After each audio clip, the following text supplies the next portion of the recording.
স্নিগ্ধার পাকশালায় তোমাদের সকলকে স্বাগত।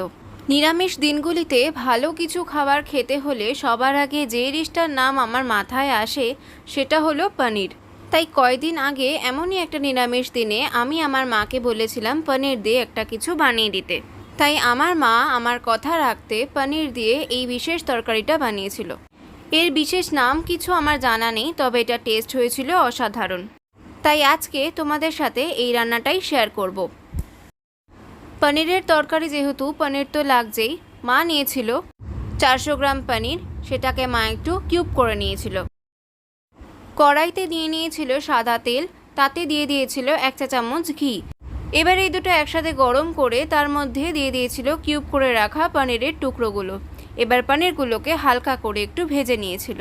পনিরের কিউবগুলোকে হালকা লাল লাল করে ভেজে নিয়ে একটা আলাদা পাত্রে মা তুলে নিয়েছিল।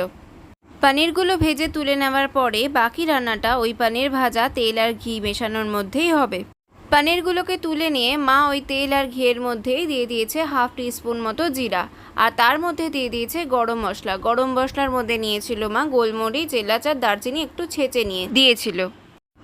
গরম মশলা থেকে একটা সুগন্ধ বেরিয়ে এলে তারপর মা ওর মধ্যে দিয়ে দিয়েছিল টুকরো করে কেটে রাখা একটা মাঝারি সাইজের আলু। এবার আলুটাকে মা একটু হালকা করে ভেজে নিয়েছিল।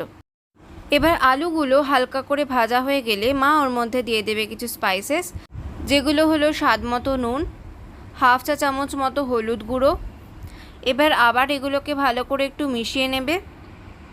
এবার আলুটাকে মা একটু নেড়ে চেড়ে ভালোভাবে রান্না করে নিচ্ছিল, যতক্ষণ না আলুটা সম্পূর্ণভাবে ভাজা হয়ে যায়। আলুটা ভালোভাবে ভাজা হয়ে গেছে। এবার মা এর মধ্যে দিয়ে দিয়েছে আদা আর কাঁচা লঙ্কা বাটা 1 টেবিল চামচ। এবার মা এটাকে ভালোভাবে কষিয়ে নেবে। ভালোভাবে কষানো হয়ে গেলে মা এর মধ্যে দিয়ে দেবে 1 টেবিল চামচ নারকেল বাটা, আর তার উপর দিয়ে দেবে সামান্য একটুখানি জল। এবার আবার ভালোভাবে কষিয়ে নিতে থাকবে যতক্ষণ না পর্যন্ত মশলা থেকে তেল ছেড়ে আসছে, ততক্ষণ পর্যন্ত মা এটাকে কষিয়ে নিতে থাকবে। যেহেতু এর মধ্যে মা নারকেল দিয়েছে, তাই মা এটাকে বারবার ভালোভাবে নাড়তে থাকবে যাতে তলা থেকে পুড়ে না যায়। মশলাটা কষানো হয়ে গেছে, মশলা থেকে তেল ছেড়ে এসেছে। এবার মায়ের মধ্যে আরও সামান্য একটু জল দিয়ে দিল, আর 2 টেবিল চামচ দইকে জলের সাথে ফেটিয়ে নিয়ে মায়ের মধ্যে দিয়ে দিল। দিয়ে ভালোভাবে মিশিয়ে নিতে থাকবে। ঝোলটা যখন হালকা হালকা ফুটতে শুরু করবে, তখন মায়ের মধ্যে টুকরো করে কেটে রাখা পনিরের পিসগুলো দিয়ে দেবে। দিয়ে আবার ভালো করে একটু হালকা হাতে মিশিয়ে নেবে। পনিরটা হালকা করে মেশানো হয়ে গেলে মা এটাকে আবার কিছুক্ষণ ফুটতে দেবে।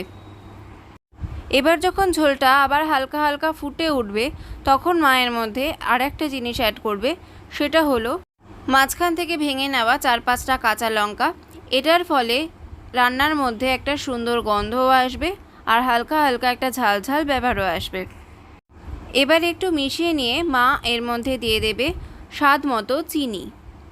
এবার চিনিটাকে ভালোভাবে মিশিয়ে নিয়ে মা এটা কিছুক্ষণের জন্য ফুটতে দেবে, আর ঢাকা দিয়ে দেবে 5 মিনিটের জন্য।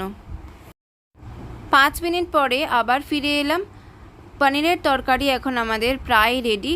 এর মধ্যে মা আর একটা জিনিস অ্যাড করবে, সেটা হলো কুচি করে নেওয়া ধনেপাতা। এটার ফলেও বেশ সুন্দর একটা গন্ধ আসবে। আর তারপরে মা এটাকে অফ করে দিয়ে কিছুক্ষণ ঢাকা দিয়ে নেবে। ব্যাস, আমাদের পনিরের তরকারি একদম রেডি।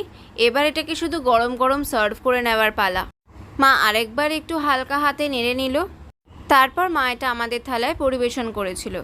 আমরা এটা খেয়েছিলাম গরম গরম সাদা ঝরঝরে ভাত দিয়ে। এটা কিন্তু লুচি, পরোটা, রুটি কিংবা পোলাও, ফ্রাইড রাইস এগুলোর সাথেও খেতে দারুণ লাগবে। এই গরমের দিনে মুখের স্বাদ বদলের জন্য তোমরা কিন্তু এই রান্নাটা করে খেয়ে দেখতেই পারো, খুবই ভালো লাগবে। আশা করি আমাদের আজকের পরিবেশনা তোমাদের ভালো লাগবে। ভালো লাগলে ভিডিওটিতে লাইক, শেয়ার, আর চ্যানেলে নতুন হলে সাবস্ক্রাইব করতে কিন্তু একদম ভুলো না। নতুন ভিডিও নিয়ে আবার দেখা হবে।